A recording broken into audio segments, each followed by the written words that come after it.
I'll answer the question. You want answers? I think I'm entitled. You want answers? I want the truth! You can't handle the truth! Welcome back to Thinking Critical. This is Wes. It's time for the second episode of It's Complicated with my good friend Gevian Dargan, former assistant editor at Milestone Comics, is currently setting up his own comic book company called Animated Concepts. How are you doing, Gevian? I'm doing good, Wes, especially after yesterday's Comic Aficionados. We had a really good time. I'm doing well. Ready, actually really eager to tackle this week's question. So last week, I think it went pretty well, stimulated some conversation. I think it was a loaded question on the thumbnail. It got a couple people, but I think the people that listened to it kind of got what we were getting with it. We did not get kicked off, and not everyone unsubscribed. So in my mind, it was a success. So it's time to come back. And this week, we're going to talk about maybe something that'll get people's blood boiling a little bit more, something maybe even more sensitive. Is diversity always a strength? That is something that we've heard as a mantra, certainly coming up lately, that it's all about diversity. Diversity is where the strength is. If you don't have diversity, you can't have this. And I will say up front, I think diversity is a strength. But it's not always a strength. You can't build something strong only on diversity. There's got to be some other things involved. I would like to have your general feelings about diversity, just when you hear the diversity is a strength kind of thing, because in my experience, it's a little bit more complicated. Yeah. My short answer to it actually no, ain't my short answer. The answer is no, not always. Yeah, I'm with you. It's not always a strength because there's a couple of things to consider. So the first thing you have to ask yourself is, what do you mean by diversity? That's the real question to begin with. What is it that you think diversity is going to bring to whatever endeavor or effort that you're putting forward? Because there's three reasons really why you would need to have diversity. So I'll go with the two nicer ones, the more forward moving ones first. And so one is from business perspective, it's going to give you a competitive advantage. So in other words, if you have an organization that, let's say, let's just use the typical one. Everybody is it's overrepresented, mostly white folk, and you're trying to basically break into, say, black markets.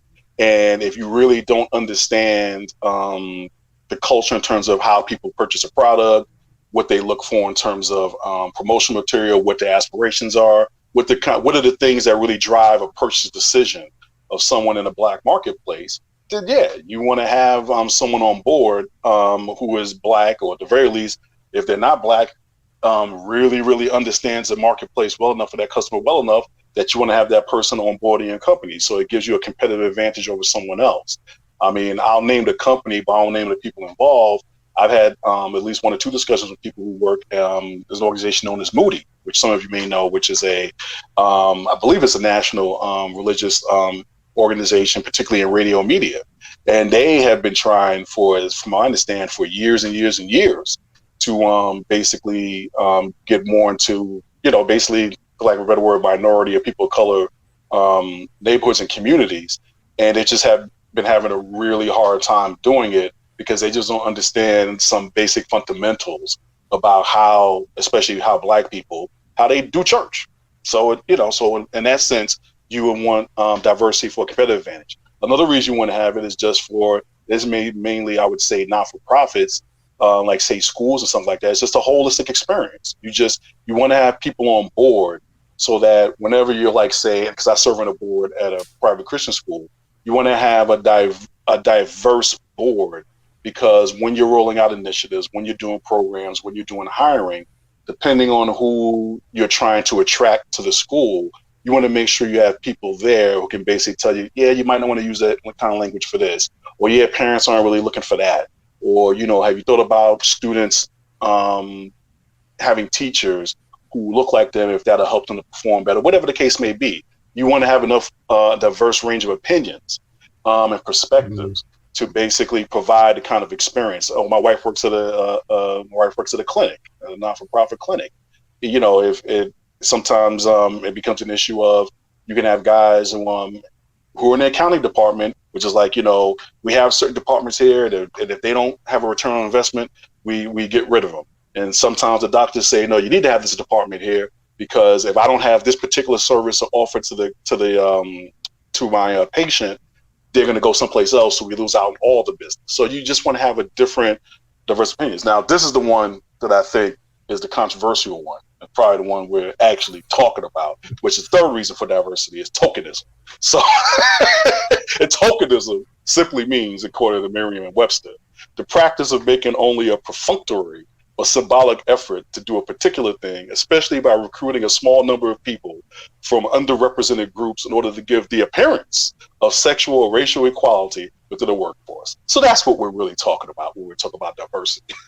And that's the problem that most when you people hear the have mantra nowadays, it's mostly That's racial diversity, or sometimes they'll be talking about genders. Mm-hmm. Yeah. And yeah, for the most part. So that's what we're really talking about diversity. So it's like, what kind of diversity are you talking about? Because some people will argue that, well, the goal shouldn't be to have just racial or gender diversity, but it should be ideological diversity. Like that should be held up above racial diversity or gender diversity, because by doing that, you automatically get the other two, and that's not necessarily true. But at the end of the day, what you don't want to do in terms of diversity is you don't want to do tokenism. And the thing is that that's what I think those who are against diversity think that's what people who talk about diversity workplace are actually perpetuating. And then I think some people who are actually championing diversity workplace don't realize that's what they're doing, that they're just basically engaging in tokenism. So in other words, it was like when was it Starbucks and Amazon, when they decided to say that Black Lives Matter, and then and this is the demos get out. Yeah, there you go. And then, exactly. If you're being woke in the right way, you realize, yeah, bro, you say that, but exactly what have you done up until George Floyd got killed that would look anything like diversity? So I've got a couple examples in my life. My previous life, when I was in the military, in one spot I worked in Cheyenne Mountain, I just kind of talked about it earlier last week. I was working at the Missile Warning Center. I worked on a crew. It was all male, and we had 3 white guys, me included, and then we had 4 black dudes. Not exactly the most diverse work environment in the history of the world, but there's some diversity there, right? Some of us are from the Midwest. We had a couple guys from the North, a couple guys from the South. We all loved sports, specifically football.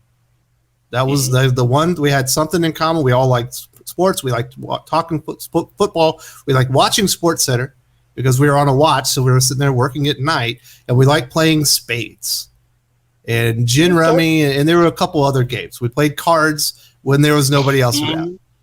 So we all got along.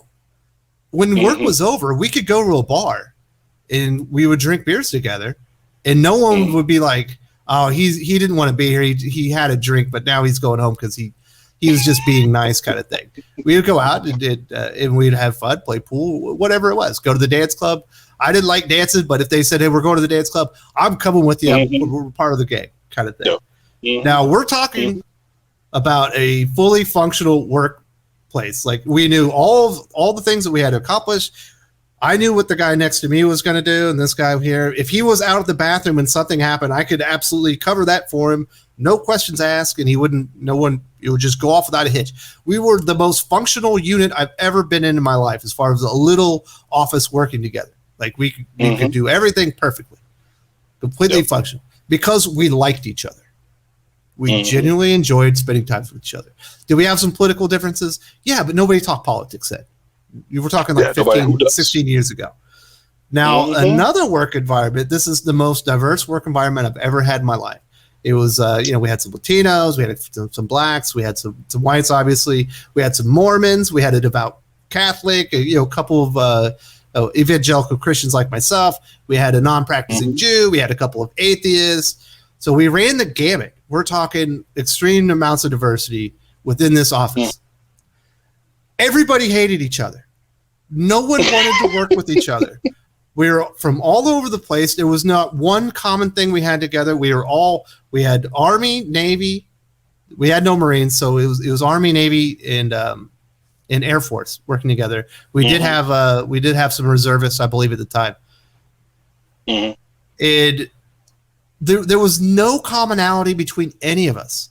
So you could have all the diversity in the world in that office, and it was a complete shit show. We couldn't get anything accomplished that needed more than one person. And of course, can I ask you one question? Yes. One question before you go to your third example. In that first example, because I don't know if I caught it, were you guys all the same armed force branch of armed force? No, there was we were Air Force. Actually, we had a Canadian in there too, so we were in multi-services. But we had that was Navy, Army, but we always liked each other. We get into this office, it was even more diverse, but there was nothing there for us to galvanize the team together and rally ourselves. If we went to an after-hours function, half the office would go to one table, a quarter would go to another table, and nobody wanted to talk to each other ever. So, in effect, we were completely broken from the day we all got together, and it never got better because nobody was ever on the same page. Nobody ever had the same goal, and it was very difficult. Yes. So the second situation you just described was more racially diverse than the first, right? More racially diverse. We had more religious diversity. We certainly had more cultural diversity in there as well. Gotcha. Okay. All right. Just want to get that. So you had a third example. No, those are the two with two extreme examples. One that was completely functional, and two people could be out and we were still functioning because we all worked together so well. In another office, that if you needed two people to do something, it couldn't get done because everyone disliked just being around each other. They didn't want to talk. So diversity can be a strength, but if you don't have something that galvanizes you, like if you live in a neighborhood, right? You have a family. You want a diverse neighborhood. Do you really want it so diverse to where you have maybe a fraternity house next door? Got a bunch of single guys, and then over here maybe we've got another family environment and stuff like that. You kind of want to be around people that you have things in common with as far as your beliefs and things that you're aspiring to. You know what I mean? And once you get people on the same goal, that's when I think diversity really kicks in and can be like that that factor that takes you to another level because you are getting different points of view from different cultures and different aspects and everything, and that can really get things to another level. But if you can't do the very basic, if you can't understand and appreciate each other, it's a complete wash. It'll never help with anything.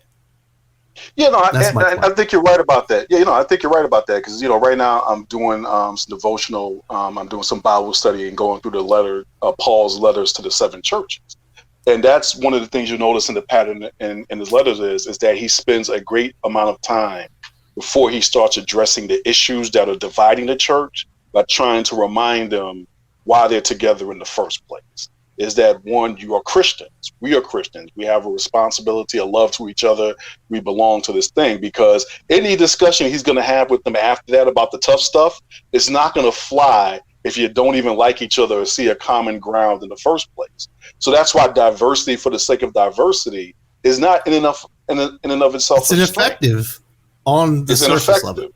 It's ineffective. It's only good as a tool. It's only good as a tool, it's only good as a characteristic if basically everybody realizes why they're there in the first place. It's something that's overarching, that something that's overriding that you're acting in service of. So what is your diversity effort in service of?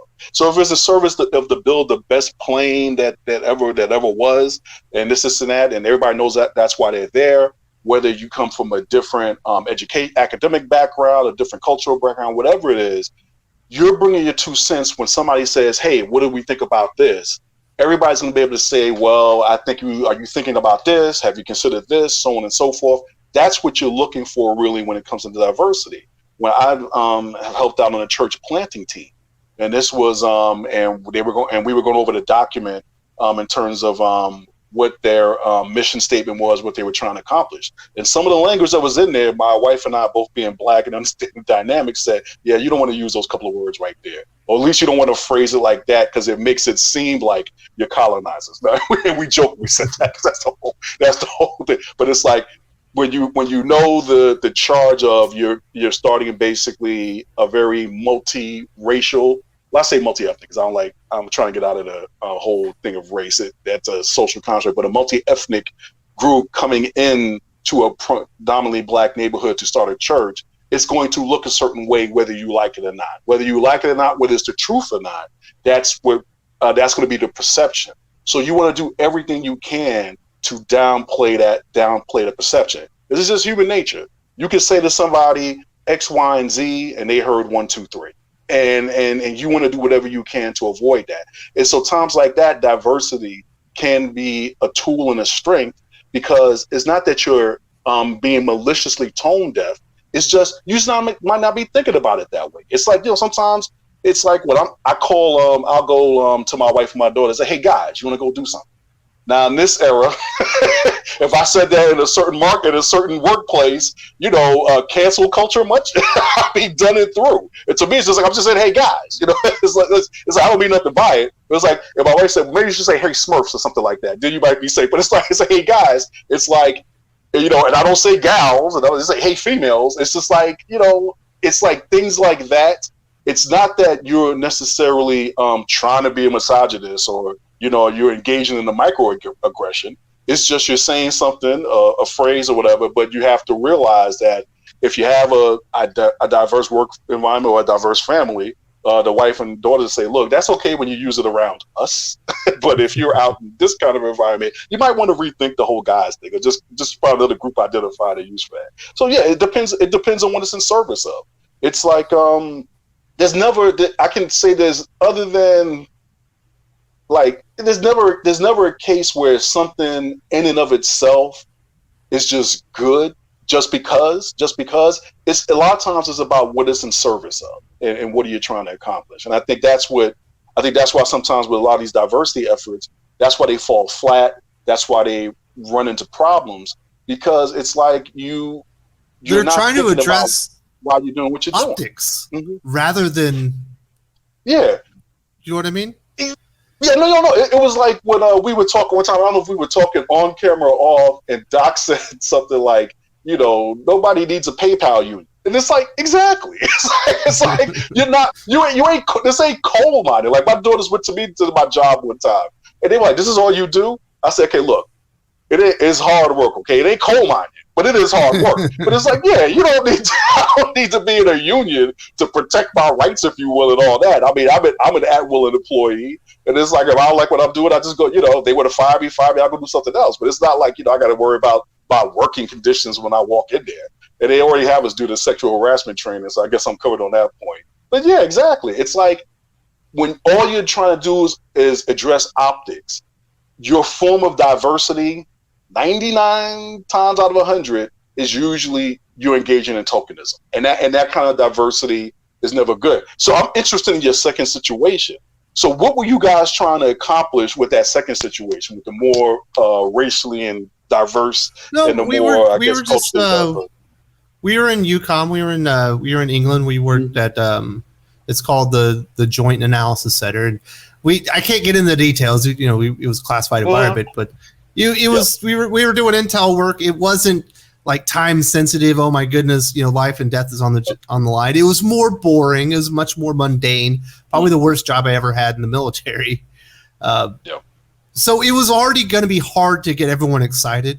But the fact that you had this boring job and you had the fact that nobody wanted to talk to each other just made it completely impossible to do the most boring, easy job I've ever done in my life.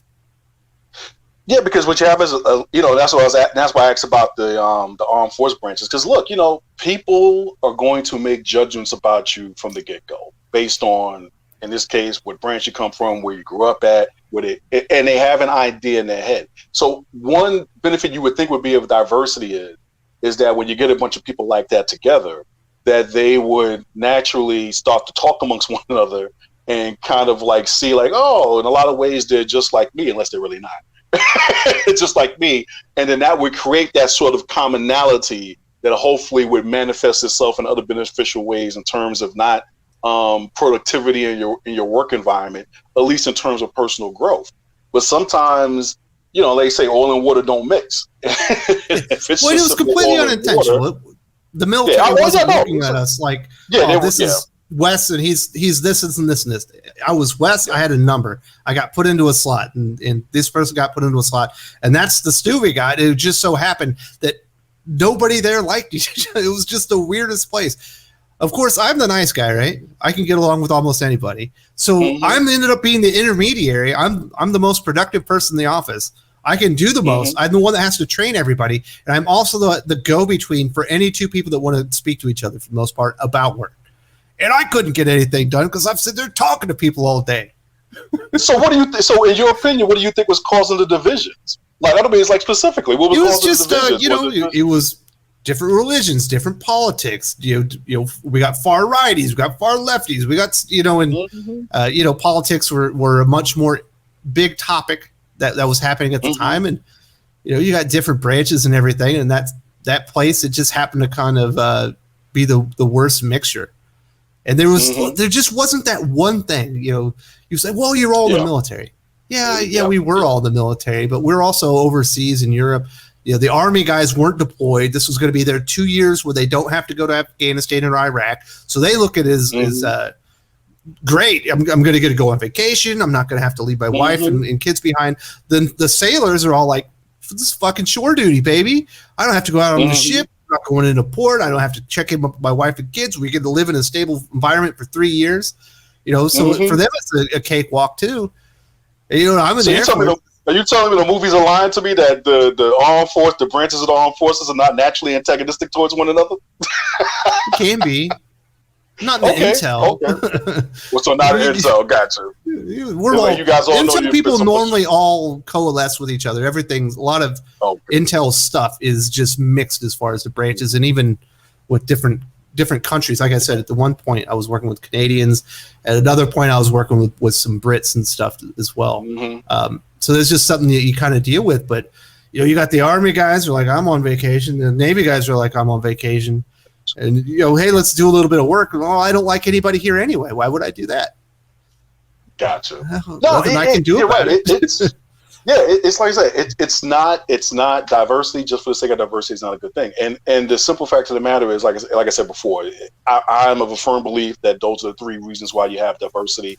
I think two of those, there's more purpose about it. There's a definite positive outcome or return on investment if you get it right and you know why that's what you're doing it.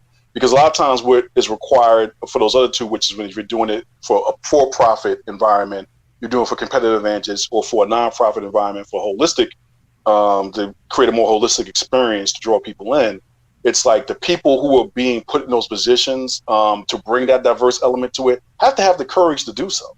They have to have the courage to, they have to have the awareness to realize what role they're playing in that environment in terms of that diversity piece. Then they have to have the courage to actually speak up when the very thing they were brought there to do comes into play.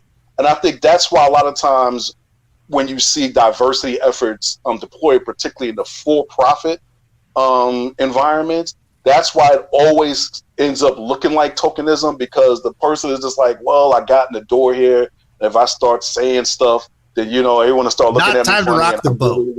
This is not time to rock a boat. And it's like, bro, that's the only reason why sis, Holmes, whatever it is, that's the only reason why you got brought there in the first place, was to rock the boat. It is to challenge. And I'll give an example of with animated concepts right now, where it's not necessarily based on racial diversity, but it's like with my marketing team. I have one guy who's basically more of a tech guy, which I know nothing about. I have one guy who's basically an indie guy, which I know nothing about. I know nothing about the indie guy. So the indie guy, we had a meeting. We had a meeting one day. So the indie guy calls me after the meeting and wanted to talk. And basically, if I'm not misrepresenting him, the thrust of the conversation was he kind of wanted to know what exactly I was trying to do with animated concepts. Because I guess based on some of the conversations he felt we were having, that I had more of like a old school, old fashioned way of approaching how I want to do the comic thing. And I said, look here, I did not hire you. I'm not paying you for you to basically tell me what you think I want to hear. That's not what it is. I said, I'm paying you precisely because there are ways that you're thinking about the industry that either one I have not thought of or I'm not thinking about. So what I need you to do is, I don't care. Don't start thinking, oh, if I say this, Gevian's going to do it. Nope. There's no such thing as a dumb idea. And remember, I'm paying you to give me a contrarian opinion. So that means if you think that the way I'm going about doing something ain't the right way, and even if you feel like it's going to make me look stupid or dumb, and he actually said he was going to say something about this, but he didn't want to say something because he felt like because I put a lot of time and thought into it, it didn't really feel right to do that. I was like, dude, anytime you have that kind of a thought, do the exact opposite. Because that's why you're here. So in this case, it's a diversity of experience. So in other words, if I knew what I needed to know about tech, what am I paying you money for? If I knew what it was to do a ground roots indie campaign, why am I giving you money? I would just do it myself, and I would just tell you, oh yeah, this is what I want you to do, and I just don't want to be bothered with it, or I just don't have the time to carry out this particular task. But I told him, I said, dude, you have to realize that's why you're here. So so I'll give you an example. We were looking at website designs. So when we started doing website designs, I'm on my computer working on my desktop, looking at the websites, and we're going through it. And then he went ahead and found that courage, and he chimed in and said, most people actually visit the websites and do most of the stuff on the phone. So I was like, okay, so I felt old for a minute there. I was like, all right, no problem. Let's get the phone out. Let's turn it sideways, and let's look at the same 3 websites on the phone, and let's go from there. And then as we continue to talk about it, we had a meeting yesterday. I said, look, some of the guys that I'm going after are going to be a little bit older, like myself, maybe even lapsed readers. That's I can promise you, we're all on desktops. So we're going to come up with a version of the website for the desktop. But because we're also going after young people too, we're going to come up with a version of the mobile phone. So that's how diversity actually should work. I don't care if it's politics, work, religion, your family, whatever it is. It's like everybody should be there. Everybody is there for a reason, to have a different point of view, because the sum of the parts are gonna be great, is gonna make a great whole. But you have to know why you're doing it, and to your point, Wes, you all have to have some common goal. There's got to be something that connects you all together. I mean, you would have thought in that second case, it would have been like, well, we're all intelligence officers, ho! But I guess not.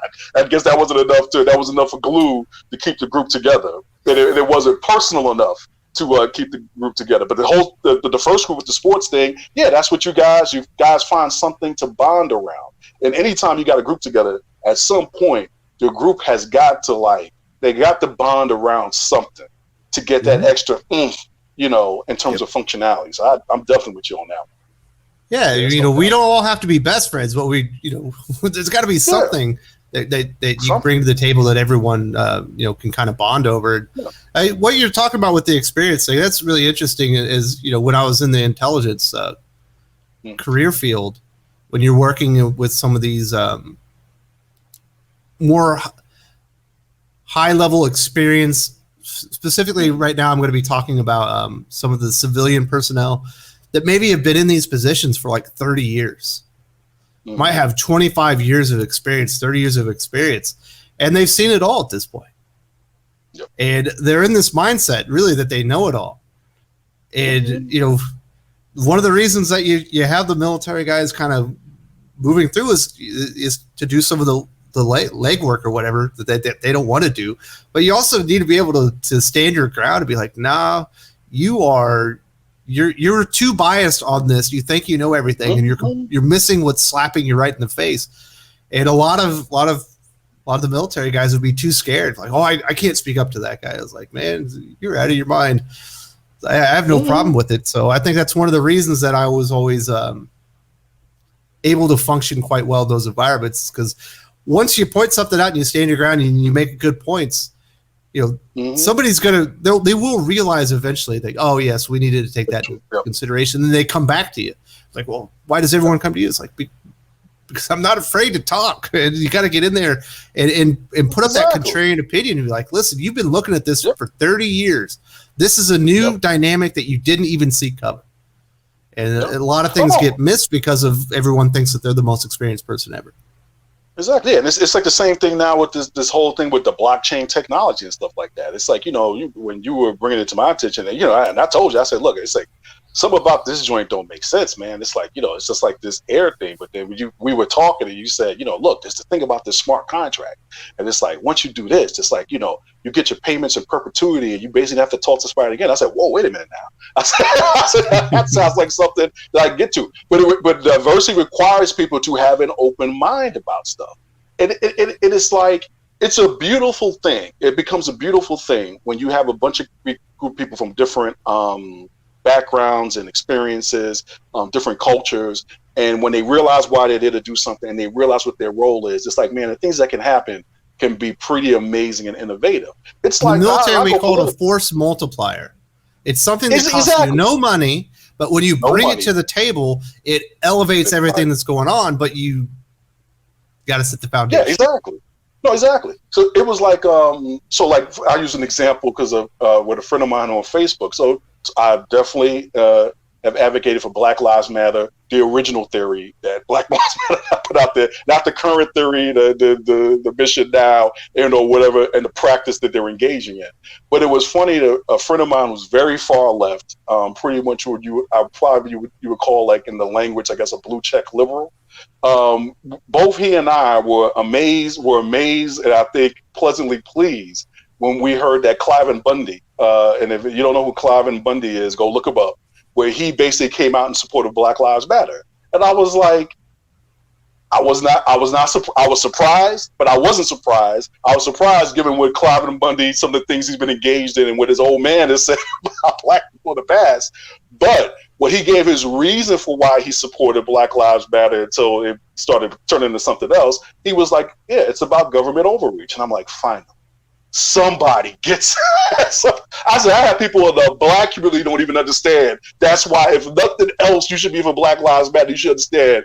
Nobody in this country, anyway, has the right to be judge, jury, and executioner just because they thought you did something. But it was like, would you want somebody like that in your organization? Yes, you would. Because if you want to pitch that message Black Lives Matter, to get people like Cliven Bundy on board, you want to hear from him so you can craft that message in a way that they understand the commonality here, which is the commonality. What you're saying is it is some form of government overreach, where you are not supposed to, as an officer, I'm sorry, I understand that there's a whole thing of they're taught to escalate, despite what we've all thought they were taught to de-escalate. No, they're taught to escalate if you do certain things. That the fundamental thing is that everybody's supposed to have a day in court in front of a jury of their peers. That's not to be carried out in an encounter on the street. Sorry, that's what it is. But you wouldn't.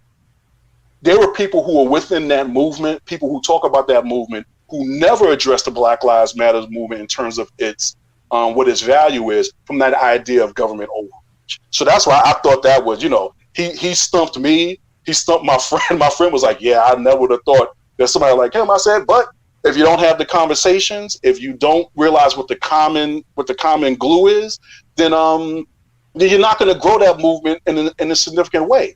It was the same thing with Al Sharpton that shared at one point that basically, he said, and I don't think a lot of people realize this. I think you kind of maybe in the back of your subconscious realize it. He says you do realize that basically the vast majority of the Black people weren't for the civil rights movement.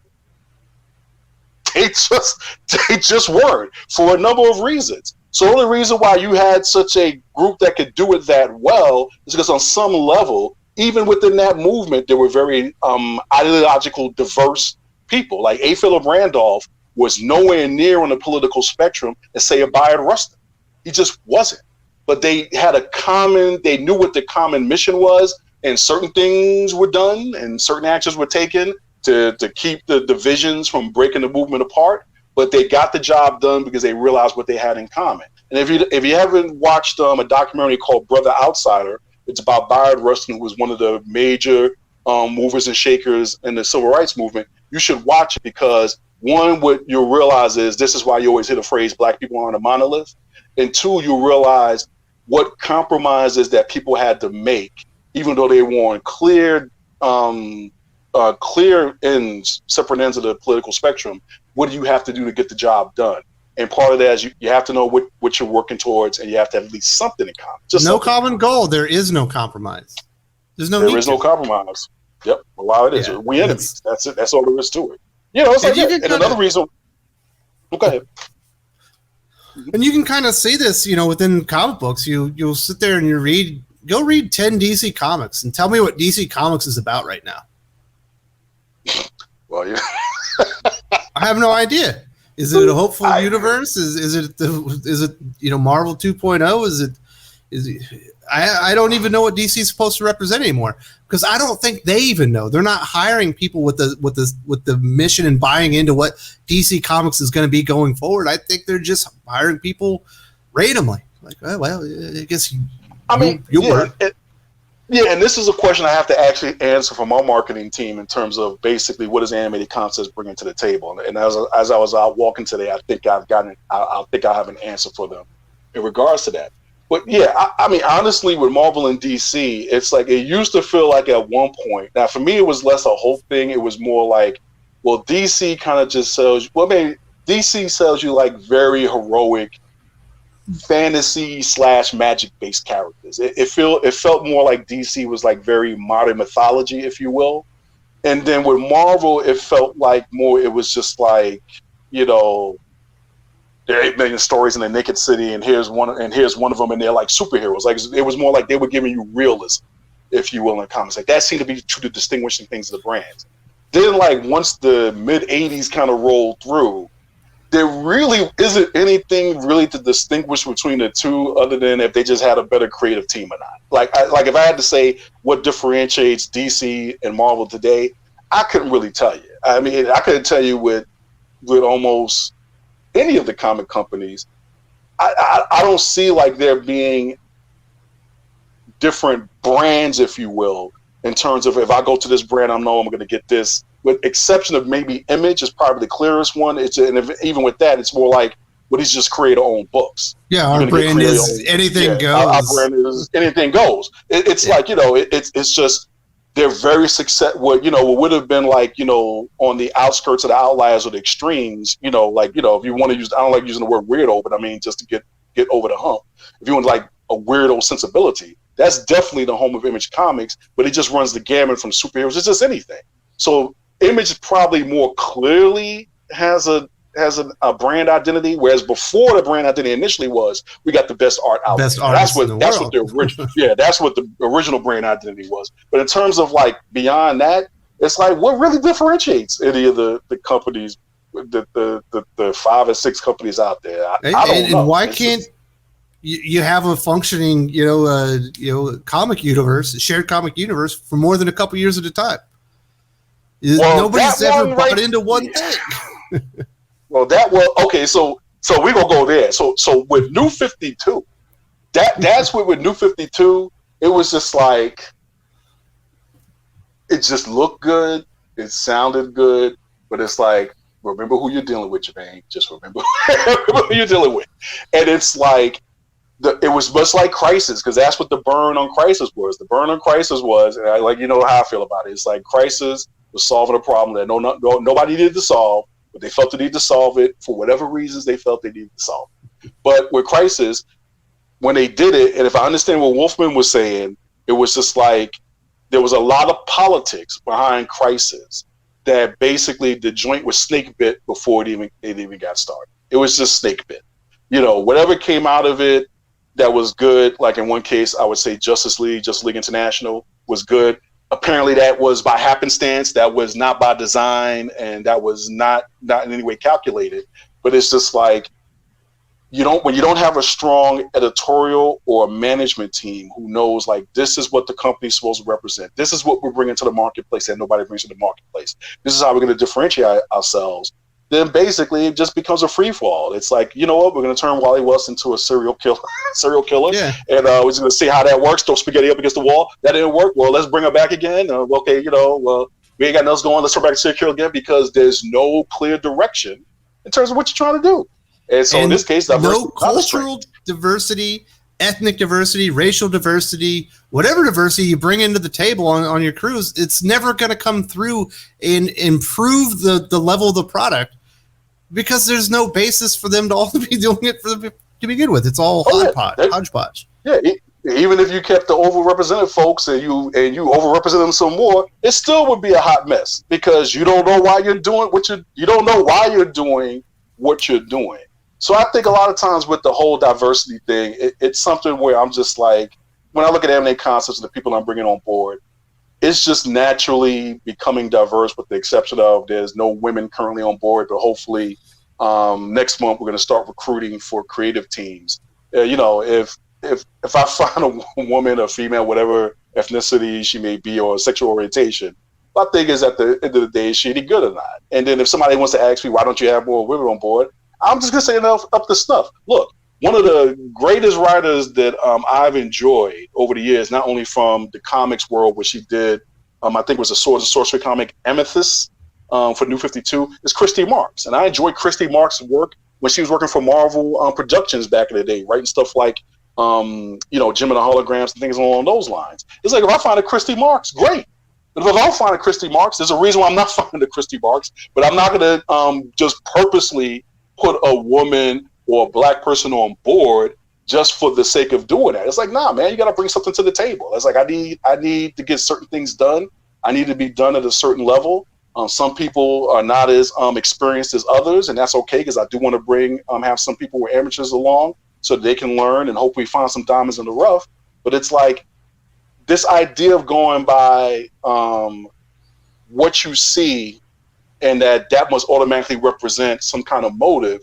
That kind of thinking has to kind of go to the side. There's plenty of reasons why things don't work. So before we started recording this, the Lord was good to me and came across an article about Sherry Shepherd. She's one of the former, I think it was Sherry Shepherd. I think that's what her name is. She was one of the former hosts of The View. And so apparently she's come out and said that she was disappointed or dismayed by the lack of diversity she saw on the Friends set when she did appearance there in the 90s. And I'm like, so I wanted to look up before I got on, but I didn't get a chance to see what year she went on during the Friends show, because I'm like, I'm not sure why you were shocked and dismayed. Because if you had no idea what that show was about, it's like, man, you should have done your homework or something like that. But what she claimed was that her reason for being dismayed about the lack of diversity in the set was that because the show was set in New York, and she was like, well, if you go to New York, you see that New York is anything but inclusive. And I was like, well, okay, maybe you can make that case for the part of Manhattan they were in. But as someone who's grown up in New York, I'm sorry, but up in the Bronx, I remember clearly, if up until probably about the time Friends was on there, if you saw a white person walking around the South Bronx, like, what is he doing? What is going on here? It's like, nah, even when I went back to visit a year ago, and went to visit up in Harlem, Sugar Hill. And I was taking my wife on a long walking tour that I used to do when I used to live back in New York, where I would do like 4 hours walking through like basically 2 or 3 boroughs. And we got up to basically Sugar Hill up in Harlem. And I was like looking around like a deer in the headlights, because I said, I don't recognize any of this. The buildings were different. I said, this is way more white folk than I remember seeing this part of town. I'm like, what is going on here? It's like, no, this ain't right. This ain't right. This ain't right. It should be this many white folk north of 110th Street. So I was like, yeah, I kind of know what you're saying, but yeah, not really. We being honest about it. It just depends on what part of New York you're talking about and what part they're doing it. It's like my block that I live here in Chicago, the west side of Chicago, is very ethnically and racially and ethnically diverse. But it's like you go to the next block over, it's exactly what you expect from the west side of Chicago. It's like, So, who knows? It's people do sometimes segregate themselves. I remember when I went into basic trading, I was, you come in from different places. I was coming in from Kansas City, because that's essentially where I was from. And where were they? I think there's some dudes from New York, because there's a dude from New York that wanted to kick my ass in basic trading really bad because I started eating while he was praying. I was like, calm down, man. I'm hungry. I was basic trading. And then we also had a couple of flights came in. I think one of them Mississippi, the other was from Alabama. Mm-hmm. And shockingly, the entire, even in basic training, we segregated ourselves by race and where we were from. So all the dudes that were black from the South hung out together. All the black dudes from New York hung out together. All the white dudes from New York hung out together. And the Midwestern guys are all kind of by themselves. And it just, as I got older, things changed. Yep. And that's the thing. When I was in high school, when I went to high school, because I'm at Deerfield Academy, and that was a question that got asked us. It was like, it was like 560 students, I think, at the time. Pretty much the majority of them were white. I think us as black students, we probably made up about maybe 15 to 20, if I can remember right. And the vast majority of us sat at the table together. And why is that? Because we basically all pretty much came from the same kind of neighborhoods in New York. You know, whether it was Brooklyn or Bronx. We all had something in common. We all had something in common. And then the guys who had been there longer than us, some of them, and then you had some kids that came in, some black kids that came in, they never sat with us, black kids, because they came from a different neighborhood or they had a different experience. They already had friends, or maybe it was a thing of like we didn't necessarily like projectors operate by whether being liberal or conservative or not, but that was definitely some of us the times we first got introduced to our first black conservative or whatever it was. And so there's a bunch of different reasons why these things happen, where, like you said, you self-segregate yourself or whatever. It's like, and I'm gonna go a little political on this one, because it's just like, when is diversity not always a strength? And it's like, yeah, and I bag on Candace Owens all the time. I was like, yeah, she's not an example of a stricter diversity. I said she's a token. And the first part is she knows she's a token. I said now the rest of everybody else don't realize that she's a token. And people say, well, Gevian, how can you say that? How can you? Maybe she had an honest change. I'm like, look, there was a guy by the name of Arthur Davis who at that point in his life was a lifelong Democrat. He switched over to the Republican Party after he wasn't making a certain amount of headway in his political career. And he actually said on the record in the paper someplace, he said, the reason why I joined the Republican Party is because the line is shorter. Okay. Now look, sometimes if you want to really be naive and say, well, what he meant is that I, as a black man, if I go over to the Republican Party and they need me to do X, Y, and Z, I'm going to get rewards here faster and quicker than if I stick around in the Democratic Party, where all they do is just take advantage of black people and other people of color all day long. And there's nothing wrong with that. But let's not pretend what it was. And then people go, well, how can you say about Candace Owens? You know why I can say that? Is I can point you to at least 3 other people that are black conservatives that at least if you listen to them, you would begin a more serious discussion about that. I even say 4. One is Thomas Sowell. The other one is Sonny Johnson, who I think is the much superior version of Candace Owens in terms of black female conservative. John McWhorter and Coleman Hughes, who like me agrees that when he talks about Candace Owens, even though sometimes she will get the left right, it's the ridiculous way that she goes about it that is her problem. And I say, and that's the indicator, the signifier of her tokenism. You could totally destroy and undermine the Democratic Party when it comes to black people supporting it. I myself have done it, but there's a clown way to do it that Candace Owens does, and there's a serious way to do it like people like Sonny Johnson do. And they're much more, in my experience, much more effective and will be much more effective going in the future to breaking that little love-hate relationship that many of us black folk have with the Democratic Party. But it's like sometimes, you got to understand. And I'll say this, in Candace Owens, in terms of that bad category diversity, she understands exactly what she's doing, her role is, and she's got the courage to play it for all it's worth. So all I hope is she just saves the money. I call her the Wendy Williams of politics. And people say, that's too harsh. I said, no, it's not. It's pretty harsh. It's harsh, but I don't care. Wendy Williams. Because I have been trying her friend. entire life to be Oprah. Oh, exactly. And that's what I told people about Wendy Williams. I said, the only way Wendy Williams pulled off the hat trick that she pulls off is that you never grew up in the city of New York and you never heard a radio show. That's why she wanted an apology tour before she started doing that. Because I was here in Chicago in the newsstand in line, and I saw Wendy Williams, and basically I forgot what magazine it was, but it was basically an apology article. She was she's like rehabbing her image. Because I'm like, are you serious? She would have to rehab her image based on some of the stuff that she said and did back when she was a radio host back in New York. And that opens up a whole nother can of worms in terms of, well, she has to be held to a different standard than Howard Stern. I said, well, probably. I said, well, let's not get it wrong. She actually did some dirt back in the day that, yeah, you would have to apologize for before you try to become Oprah. Sorry, that's the bed you lay in. But New York, you can definitely rehab your image, I guess. What was the? Oh yeah, you can. Who was the politician that was running for mayor when he got caught sexting with teenagers again? Oh, and Anthony Weiner. Oh, Weiner, Lord. yeah. It was like he was leading the race. Got that far. Like, how did you forget about what he did? That was New York. No, New York, I guess. Yeah, say New York, if you can make that anyway. Just like with Howard Stern. Howard Stern, it was Private Parts. When that when that movie came out, it made him so much more of a sympathetic and endearing figure. Because I halfway thought he was racist based on some of the stuff that I used to hear him say on the radio. But then when you watch the movie, you realize, okay, you kind of get what he's trying to get at and what he's trying to do, and it just gave a very human side to him. Then it's like, oh, okay, he didn't really have to change his I watched Private Parts, and I disliked him more.